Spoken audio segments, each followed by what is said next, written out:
Nearly 30 years ago, this tranquil landscape, known as Fox Hollow Farm, became the center of a grim investigation.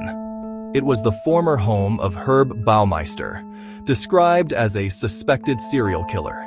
In the summer of 1996, a search of the 18-acre estate uncovered a staggering discovery: more than 10,000 fragments of human bone.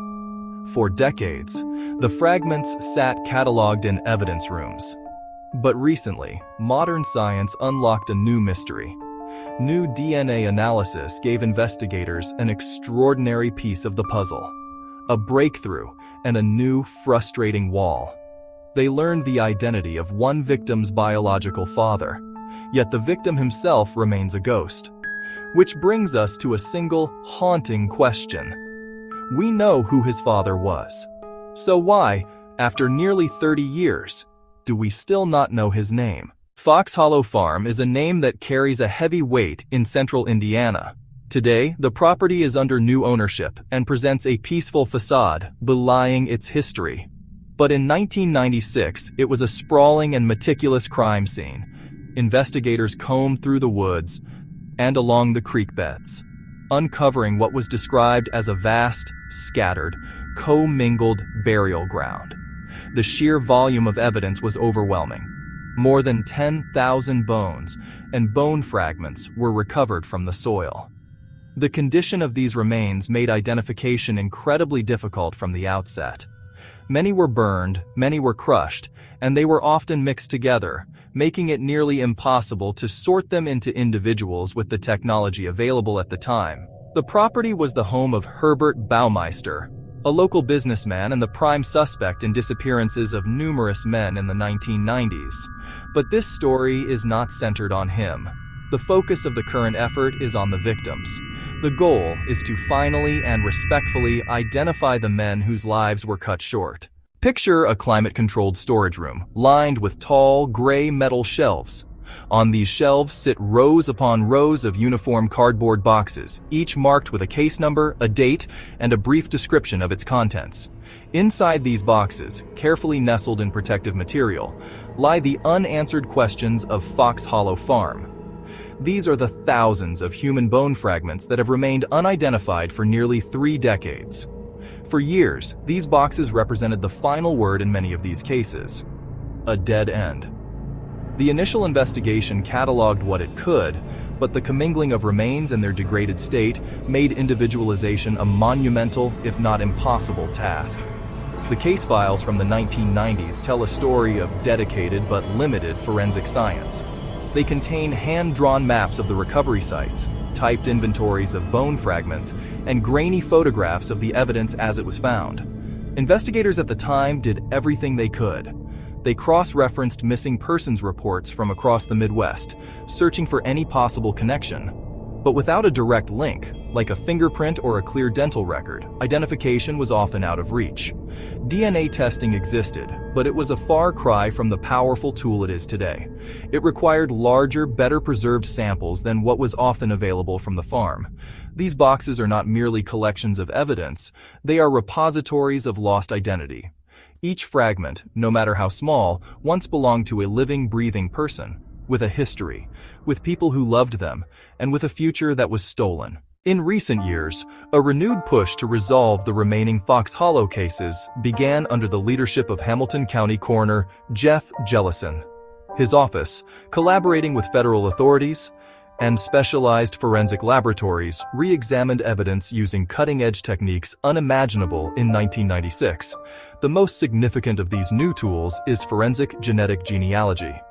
In simple terms, extract a DNA profile from a degraded sample, like a bone fragment. Use that profile to find relatives in public genealogy databases. GEDmatch, family tree DNA. Build family trees around distant cousins to zero in on identity. The new work quickly yielded astonishing results. Applying modern methods, the coroner's office began announcing identifications. Victim: Alan Livingston. Victim: Manuel Resendez. Victim: Jeffrey Jones. Families could finally bring their loved ones home. Amid these successes, one DNA profile presented a unique challenge. Investigators extracted a complete profile, but CODIS returned no match. The team turned to forensic genealogy, uploading the profile and searching for relatives. They found distant matches: third cousins, fourth cousins, fifth cousins, and built dozens of trees, searching for an intersection. The man identified through forensic genealogy as the biological father of the unknown victim is Jerome Clarence, Jerry Harvey. According to public statements released by the Hamilton County Coroner's Office, which are based on confirmed public records and genealogical research, Jerry Harvey was born in Indianapolis in 1946 and passed away there in 1991.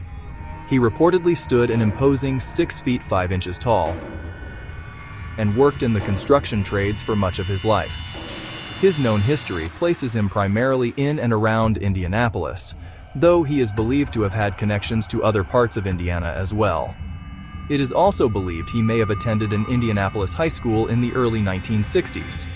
This information provides a crucial anchor and is limited to publicly verified facts. Investigators have been careful not to speculate beyond what the records show. Discovering Jerry Harvey's identity was a monumental step. Investigators had solved half of his family tree, but they still couldn't give him his name. Without the mother's identity, they cannot positively identify her son. Modern forensic DNA analysis can reveal much more than just familial relationships. The same genetic code that helps build family trees can also provide clues about a person's physical appearance. This field, known as DNA phenotyping, can predict traits like eye color, hair color, skin tone, ancestry, with a reasonably high degree of accuracy. For the unidentified man from Fox Hollow, investigators have more than just a paternal link. They have a scientifically informed estimate of what he may have looked like in life. A forensic artist can combine this data with age and ancestry to create a composite image. This is a powerful tool for outreach.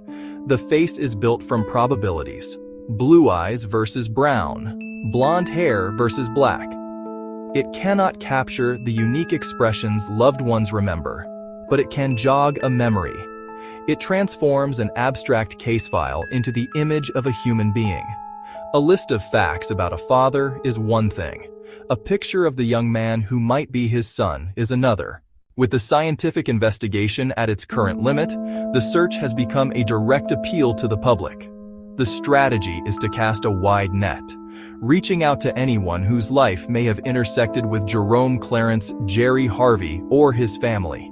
Investigators are asking clear, direct questions to spark memory.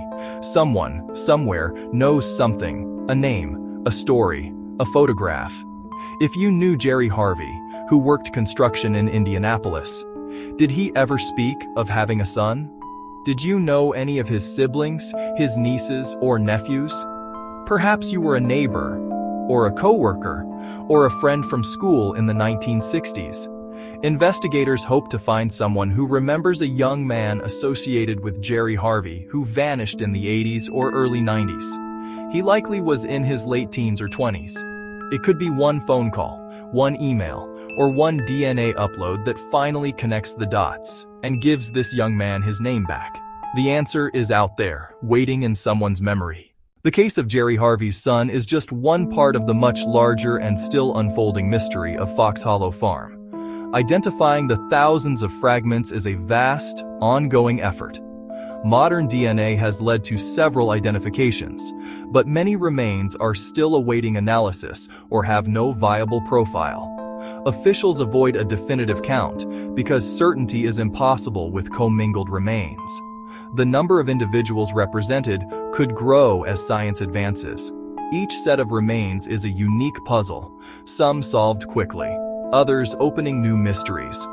For decades, he existed in this investigation only as unidentified remains. Now investigators know something extraordinary. They know his father. They know part of his family. But between those discoveries and the present is one missing piece: his name. And somebody may still know it.